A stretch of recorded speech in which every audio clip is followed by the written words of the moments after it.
Assalamualaikum warahmatullahi wabarakatuh. Sahabat baca berita. Kali ini Mimin akan mengulas bencana banjir di Semarang dan sudah memakan korban. Sebelum Mimin melanjutkan, silakan yang belum menekan tanda like, tanda merah, dan lonceng silakan menekan sebagai bentuk dukungan buat perkembangan channel, biar Mimin tambah semangat.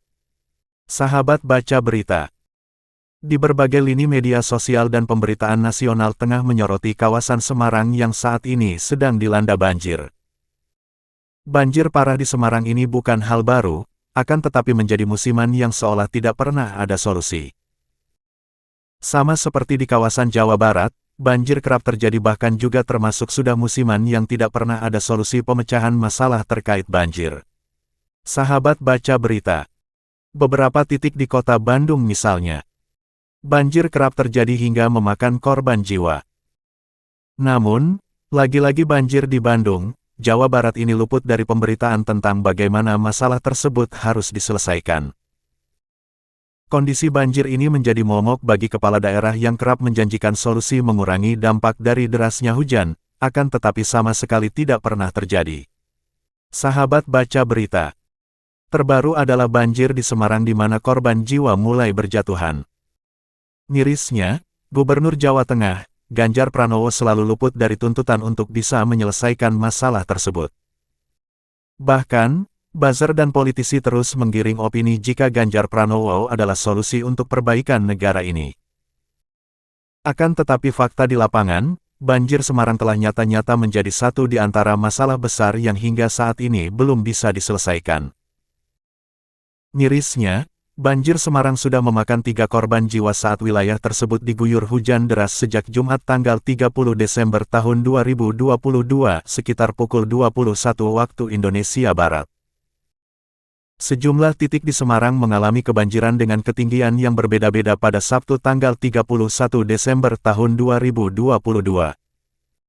Dari banyak media sosial yang menyoroti banjir tersebut, luapan air sampai masuk ke pemukiman padat penduduk.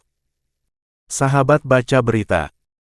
Air membanjiri sejumlah lokasi seperti kawasan Simpang 5, Jalan Pahlawan, Jalan Gajah Mada, Kota Lama, Stasiun Tawang, Daerah Kaligawe, dan Bundaran Bubakan. Di Simpang 5 Semarang, kabarnya ketinggian air hingga mencapai sekitar 40-50 cm. Sedangkan di Simpang 5 air tampak mencapai ketinggian sekitar 30-40 cm. Bahkan Jalan Gajah Mada, serta Jalan Mataram hingga Bundaran Bubakan ikut terendam air. Banjir yang menggenang bahkan masih tampak di beberapa daerah pada Minggu tanggal 1 Januari tahun 2023. Dampak dari banjir, kendaraan angkut umum seperti kereta api yang akan menuju ke Stasiun Tawang maupun berangkat dari Stasiun Tawang terlambat sampai 11 jam lamanya. Bahkan lebih dari itu, beberapa kereta api tidak diberangkatkan karena rel yang terendam banjir. Sahabat baca berita. Bukan hanya merugikan secara materi, banjir juga sudah menyebabkan korban jiwa. Ada 3 korban dinyatakan meninggal dunia, yang 2 diantaranya adalah mahasiswa Universitas Sultan Agung Semarang. Korban jiwa rata-rata tersengat listrik akibat penanganan banjir yang terlambat, khususnya dalam memutus aliran listrik ketika air meluap di Semarang. Mereka yang menjadi korban jiwa adalah para penerus bangsa, tercatat sebagai mahasiswa Universitas Sultan Agung Semarang bernama Dinda Sefira dan Mukevi Nabil.